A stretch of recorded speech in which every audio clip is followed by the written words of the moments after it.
नमस्कार, आप देख रहे हैं लाइव टाइम्स टीवी। मैं हूं कोमल भारद्वाज। इस वक्त मंडी से आप सभी दर्शकों को सीधी तस्वीरें यहां पर दिखा रहे हैं। पुरानी पेंशन बहाली को लेकर कर्मचारियों ने अब लोकसभा क्षेत्र के जैसे मंडी की बात करते हैं या फिर कांगड़ा की बात करते हैं, तो सभी लोकसभा क्षेत्र में जो अब है पुरानी पेंशन बहाली को लेकर इसी प्रकार से क्रमिक अनशन होगा। तो आज यहाँ पर खुद जो है अध्यक्ष प्रदीप ठाकुर मौजूद हैं और इनसे जानने की कोशिश करेंगे कि किस प्रकार से जो है इनका संघर्ष चल रहा है। इसके साथ ही आगामी क्या कुछ इनकी रूपरेखा हो सकती है।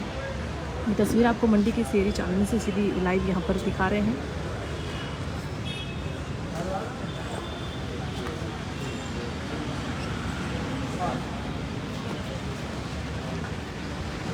जी, आज से आपका क्रमिक अनशन शुरू हो रहा है। शिमला में 20 दिन हो चुके हैं, कब तक ये संघर्ष चलता रहेगा? देखिए, लगातार पुरानी पेंशन बहाली के लिए हम संघर्ष कर रहे हैं और जैसा कि आपने बताया कि शिमला में आज 20वां दिन शुरू है और 3 लोकसभा क्षेत्र जो और हिमाचल प्रदेश के हैं, मंडी, हमीरपुर और कांगड़ा में भी आज ये क्रमिक अनशन शुरू हुए हैं।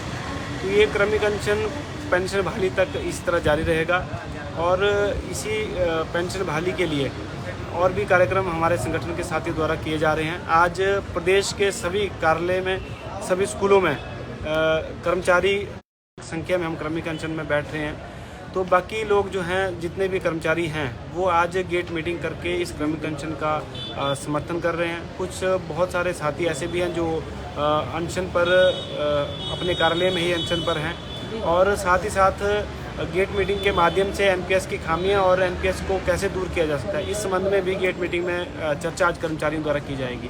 क्या लगता है आपको, पुरानी पेंशन बहाल हो जाएगी दिसंबर से पहले? देखिए, हम इस उम्मीद के साथ ये क्रमिक अनशन और अपने सारे कार्यक्रम कर रहे हैं कि हमारी पेंशन जो है जल्द बहाल हो। और सरकार के साथ भी जब भी हमारी बैठक हुई, हमने उनसे भी यही आग्रह किया है। सरकार ने भी ये आश्वासन दिया है कि हम केंद्र सरकार से इस विषय में बात कर रहे हैं।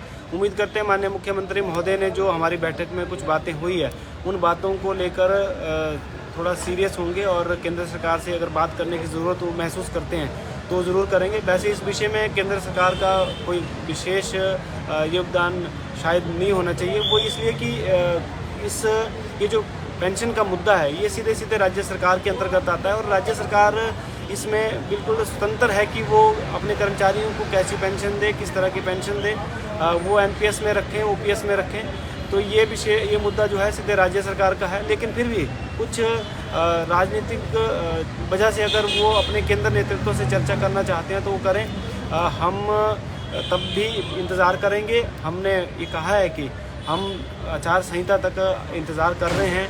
अगर आचार संहिता तक ये पेंशन बहाल नहीं होती तो निसंदेह कर्मचारियों की नाराज़गी चुनावों में भी सरकार को देखनी पड़ सकती है और जितने दिन सरकार इस विषय को लंबा खींचेगी, ये नाराज़गी जो है कर्मचारियों के दिन प्रतिदिन बढ़ती जा रही है। यहाँ आज मंडी में ये क्रमिक अनशन शुरू हुआ है। इसमें हमारे कुल्लू के कुछ साथी आए हैं। मंडी, कुल्लू और लाहौल स्पीति मिलकर यहाँ मंडी का जो कार्यक्रम हमारा क्रमिक अनशन का, ये यहाँ इस तरह से जारी रहेगा। हमीरपुर में जिला हमीरपुर, ऊना और जिला बिलासपुर के साथी क्रमिक अनशन पर बैठे हैं।